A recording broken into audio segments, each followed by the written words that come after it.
Hey there, Dominique St-Pierre. You're listening to Go Podcast. What I would like to talk a little bit today about is WASM, and especially what I would like to see in this new technology. So I know that it's not only meant to be used on the front end web development, for example, but this is mainly what I'm referring to at the moment. I will not talk about any other use case for WASM. There has been talk about using that for Dockerizing. Well, not Dockerizing, but having container running application that targets WASM and whatnot. So WebAssembly is it's something that I think is really great, but I would have expected a little bit more, or at least something different for the front end. And yes, this is what we will talk about today. So I am trying to be consistent with posting some podcast episode and whatnot. It's pretty difficult, and I will not say that at each beginning of each episode. So I'm trying my best. So let's dive in. I think it's worth going back and try to name the problem that I think WebAssembly is trying to solve.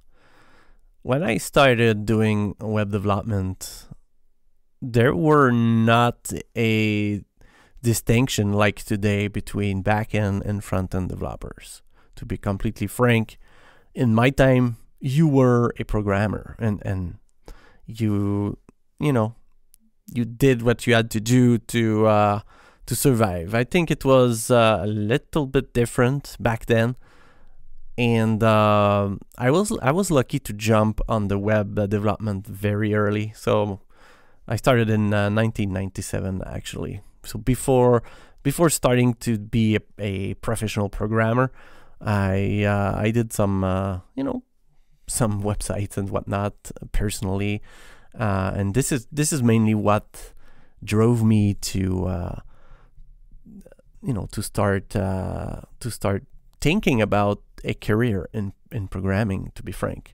That and a program called MRRC, which was a chat program, and you could do some kind of scripting thing inside the app to make it do a lot of things. So that was what gave me the taste of programming, if I can say that. But my point is, at that time, like I was saying, there were not a line like today where you had front-end developers on one side and back-end developers on the other side. And, today we have people that do both, that call themselves full-stack developer, whatever it means. So back then, you were like I was saying, you were doing it all. And I think it kind of it was different. It was different. I think this is what maybe WebAssembly tries to do today, is that it tries to bring the backend developers, preventing them from having to write too much JavaScript and stay on their language of choice and compile that and target a universal WebAssembly binary that can be run on the front end. That is one thing that it tries to do, in my opinion. And to be frank, I mean, yes, this is where I am having a little bit of issues with WebAssembly.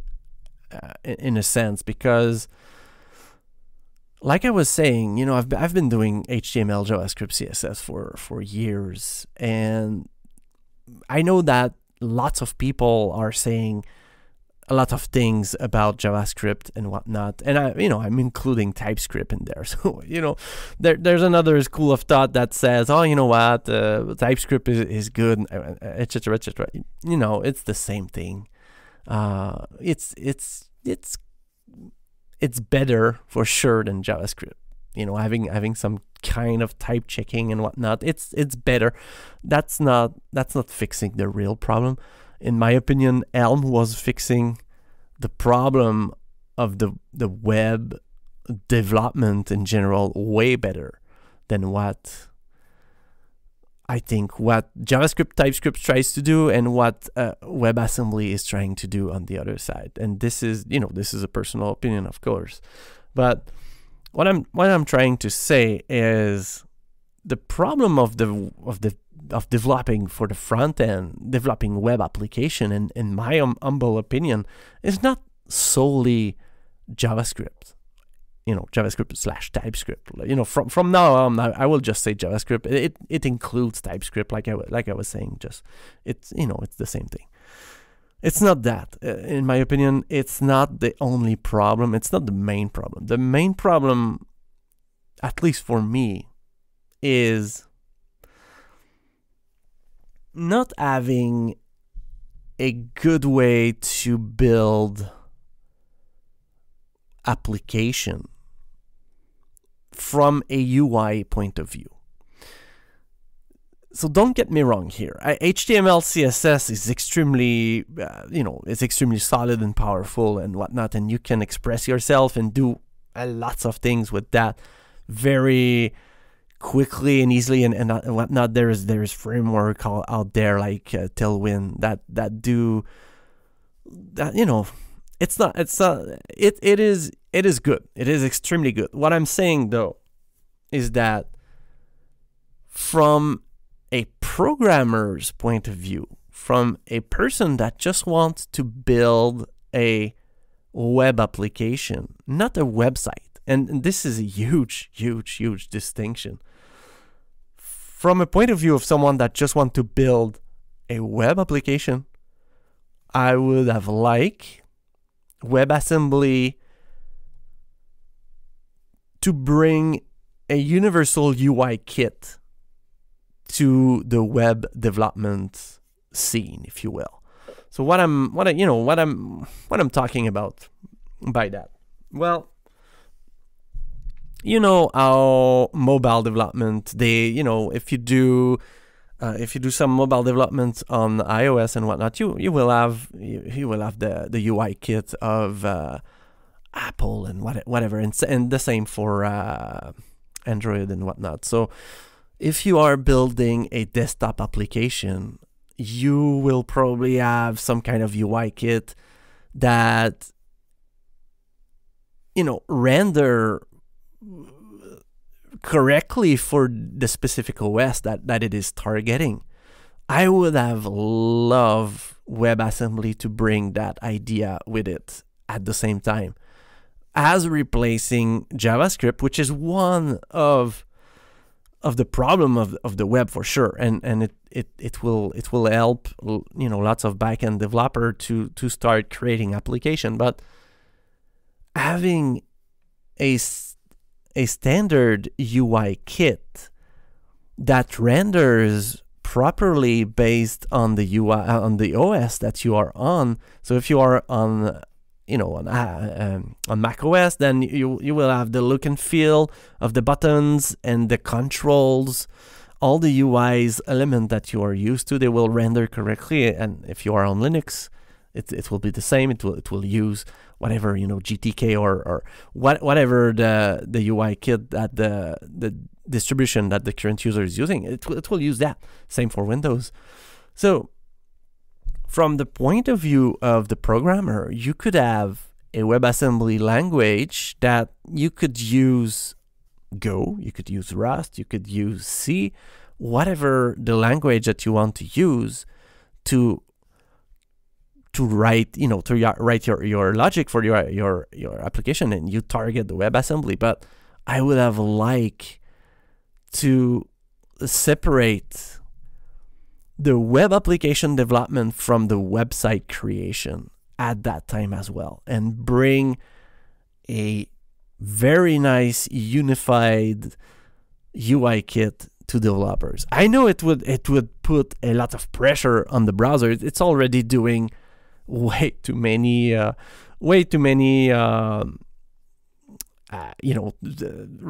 has a lot of responsibilities already, but I mean, this is what it is. Everyone is using the web. I will have a like. So imagine you lose HTML, you lose CSS, and you lose JavaScript, and you just have, we could have continued to have some kind of HTML-ish syntax, but instead of using a div and doing things yourself, we could have had a nice unified UI kit. So if you want to use a switch, for example, those on and off component that are built in on any OS these days, then you could just use an HTML tag or whatever, and you don't even worry about the colors and whatnot. It would use the device colors by default. I mean, I want to build web application. Like I was saying, I don't want to build website. I would like to have from one application to another. I would like to have some kind of continuity, some kind of standard, and especially maybe it's because I am a blind person, and to me it would just make sense to have some kind of order in this world. Maybe it's just that, and then it's just me, but I don't know. It feels like the web could have benefited, from having a clear distinction between, do you want to build a website? In that case, then yes, by all means, just use HTML, CSS, and maybe JavaScript. You don't need WebAssembly at all to. And if you want to build a web application that will render correctly on all OS with the proper theme and lots of things like that, then yes, you have this new UI kit that you would couple with a not a backend, but with a WebAssembly code that can now reply to event. And yeah, I would go as far as saying that this new UI kit, it would have a new how can I say that, a new event model completely, a more reactive, maybe a more reactive model. So no event, no DOM. So yeah, let's lose the DOM. We don't need that anymore. We are building an application. We want to have an event handler on the click of a button, but not having to to think about all this bubbling of event with that we have with the document object model and whatnot. So so that's one part. And this is why I was also saying that WebAssembly is kind of a hot topic at the moment, I think. And you have some libraries that tries to make it easy for backend developer to start maybe creating some front end application. There were two. I say were because I don't think that they are active anymore in the Go community. But one was GoVu and the other one was Victi or something like that. You can search for Go WebAssembly front end library, whatever. And it's the same for Rust. I mean, there's of course U, which is extremely popular, I think. But there's also Leptos that is gaining, and there's a lot more. In fact, I have looked at those. To be completely frank, that is my point. I mean, they are just moving the problem to another language. They are not solving the problem. The problem is not solely JavaScript and TypeScript. It's the entire front-end web development that would have need to be changed to be extremely appealing for back-end developers, I think. And yes, because when I say those libraries are moving the problem, because on Rust, for example, Leptos is kind of similar to what React is a little bit, where you still continue to write your HTML inside your Rust code, just like you do with the GSX format, if you will. I mean, I don't want to do that. I don't want HTML in my Rust code. I don't want HTML in my Go code. This is not what I want. And the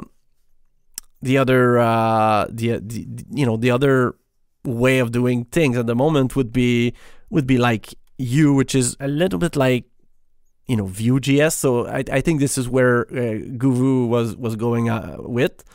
It's trying to replicate what Vue.js is.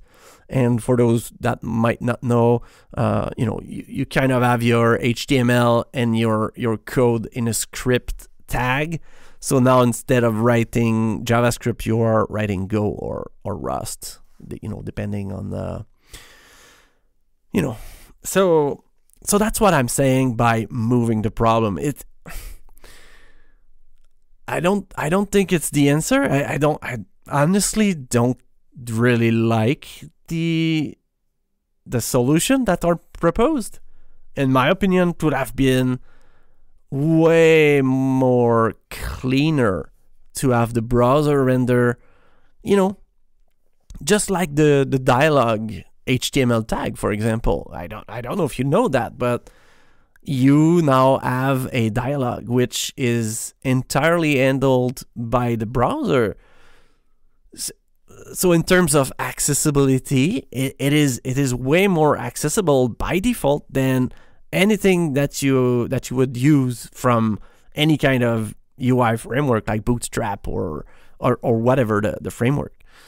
So it's already handling the escape key, which closed down the dialog. It's doing a lot of things, and I would have liked that to have the browser offer all the UI components that are needed to build a web application. Because let's be real, we are using all the same component over and over again on mostly line of business ish SaaS web application kind of application. They are mostly using the same. You have some charts, you have some top menu or left menu, forms and whatnot. Forms are there, but they are just dirty by default. Why are they not using the OS default theme by default? So you have proper borders around your input. You have a decent default button. So if you just write a button, it would look like something that is nice and not this dirty kind of default button that HTML offer.